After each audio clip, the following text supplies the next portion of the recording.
What's up guys, it's your boy nJoi here, and I'm going to show you how me and my clan easily killed the Templar encounter after they hotfixed the cheesy platforms along the sides in the hotfix of 1.0.2.2. That's a mouthful. The first major part of this encounter is 6 rotations of ad phases. To handle this part, you're going to split your fire team into 3 groups of 2. One group goes on the left, one group goes on the right, and one group goes to the middle. This is to handle the various spawn points of the Vex. During this fight, there are green headless goblins called fanatics. They relentlessly try to kill you, so kill them pretty quick. When they die, they leave a pool of green goo that will mark you for death. Actually, it'll mark you for negation. Regardless, if they melee or explode on you, they will also mark you. To remove the mark, there's a cleanse in the middle of the room, but I highly recommend doing all the phases of the encounter without ever getting marked, because usually it's a wipe if you do get marked. If you're marked and the Templar casts Ritual of Negation, you'll die when he completes it. Additionally, in later phases, there will be yellow glowing lights called oracles. They need to die within about 10 to 15 seconds or they'll mark your entire party, which is a wipe using any of these strategies, but we'll discuss them more later. Alright, so the first round of ads is pretty easy. Mostly goblins and hobgoblins, with a few fanatics. They're trying to reach the Conflux in the middle and the back of the room. 4 sacrifices into the Conflux will result in a wipe. Pay close attention to hobgoblins. They'll snipe you when you least expect it throughout these entire ad phases. Once this phase ends, he will begin to summon his legions, which means all the Confluxes go away and fanatics start to spawn like crazy out of the middle of the room. Additionally, some yellow named Axis harpies will also spawn.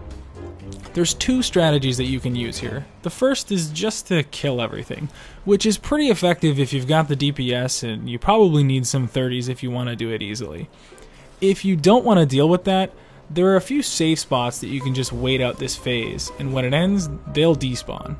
Here's a pretty good one that we like to use.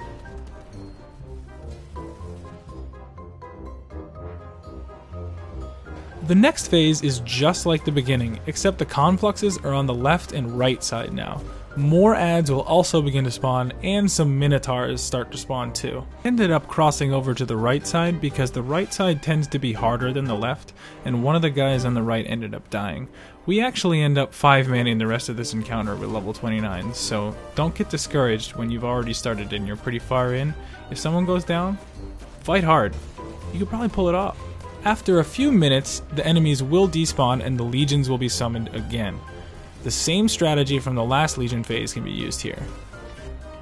The second to last phase is another ad phase where all 3 confluxes, left, right, and middle, are all up and need to be defended. This can get pretty hectic, but some good cover and a few good heavy weapons for the Minotaurs and you'll be just fine. After this phase, you'll do another fanatic phase and you've reached your first checkpoint. The next part of this fight has a really effective strategy that makes it pretty damn easy to handle. Before we talk strategy, let's talk mechanics. This is where the oracles come into play. They're the yellow glowing lights that take probably about 3,000 damage to kill, maybe a little more. As this fight starts, a quick rotation of lights will occur.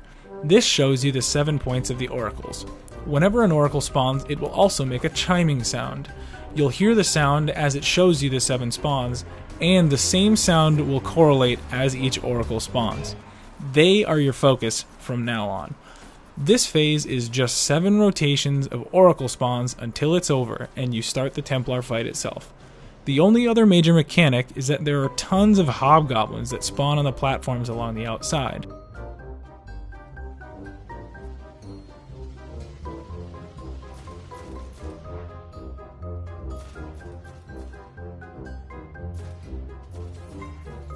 There are also some ads that spawn down below, but the group below will find that it becomes pretty easy to deal with them. They come out of a cave and a spawn behind the Templar himself. Other than that, some of the ads will just end up standing around in the middle of the room. It's pretty damn easy. To simplify this fight, you're going to split your fire team into 2 distinct groups of 3. The highest DPS and the most tanky, I suggest Sunwalkers and Defenders, will be down on the back right side, handling ads that spawn, and 4 of the 7 oracle spawns in particular. The other 3 will be wielding scout rifles and snipers and focusing on oracles and hobgoblins only. The caveat here is that the 3 with scout rifles will be at the spawn point. They will not be down below with you. From here, you can see 5 of the 7 spawns of oracles, excluding the 2 in the back of the room by the boss spawn himself, which will be dealt with by the other 3 members. There are 2 specific caveats to this fight, and the rest is really cake. First, there's a hobgoblin that will kill your party down below, and the guys up top can't hit him. We usually call out pillar because a pillar blocks us from shooting him up above, so the guys below can kill him themselves. Second, there's a hobgoblin to your left that will continually spawn over and over and can be very disruptive to the guys up top. Have one member focused on dealing with that hobgoblin in specific, as well as the 2 left side oracles that can be somewhat tricky to shoot depending on where you're standing at the spawn. Otherwise, communicate the oracle spawns, and this is really a pretty easy part of this fight.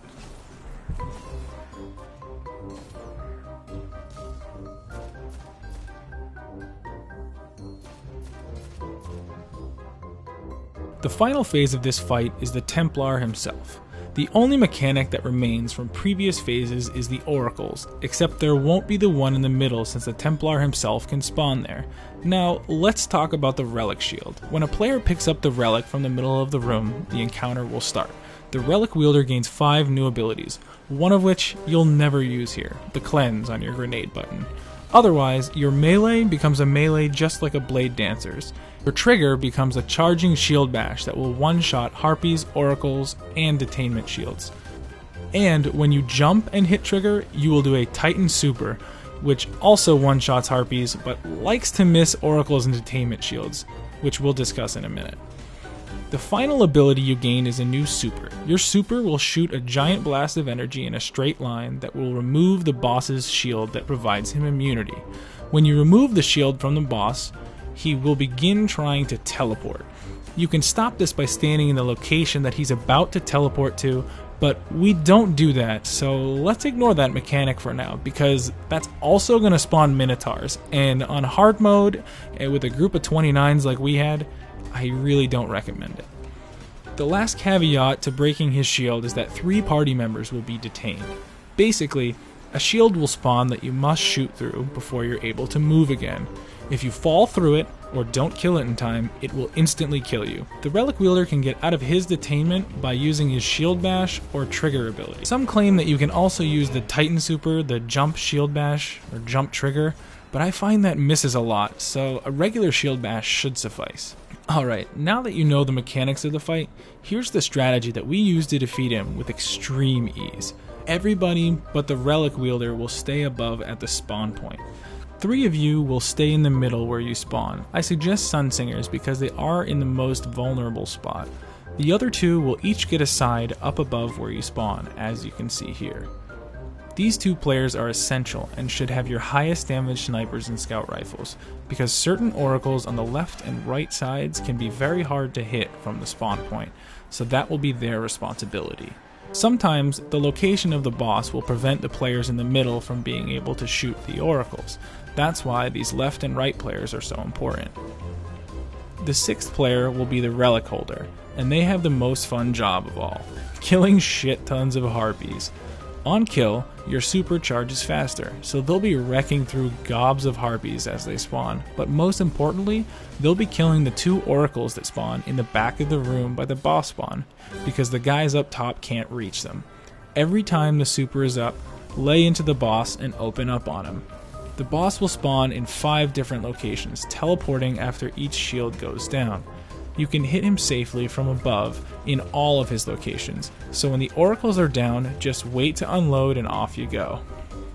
A few more quick tips for this boss. First off, Weapons of Light is awesome for the guys up top, but can cause splash damage if the boss shoots over your head, so be cautious and place it wisely. Second, oracles give a ton of super energy to the relic holder, so if he's near one of the far left or the far right and can safely kill them, let him, because you'll end up getting more DPS on the boss. Third, you can unleash a volley of rockets as the relic holder shoots the super, but time it so the travel times match, because if you wait too long you can blow yourself up in a detainment shield. Fourth, DPS is key here. So don't bother saving icebreaker shots for the boss. I know you all have one now, because it will actually get you out of the detainment shield pretty quickly if you already have it out as the shield goes up. Last, communicate your oracles wisely. Don't overcommit on them, and they can sometimes spawn when his shield is down, so don't forget about them and wipe because you got greedy shooting into his face. Well, using this strategy, you should be able to take down hard mode Templar in no time. Enjoy it!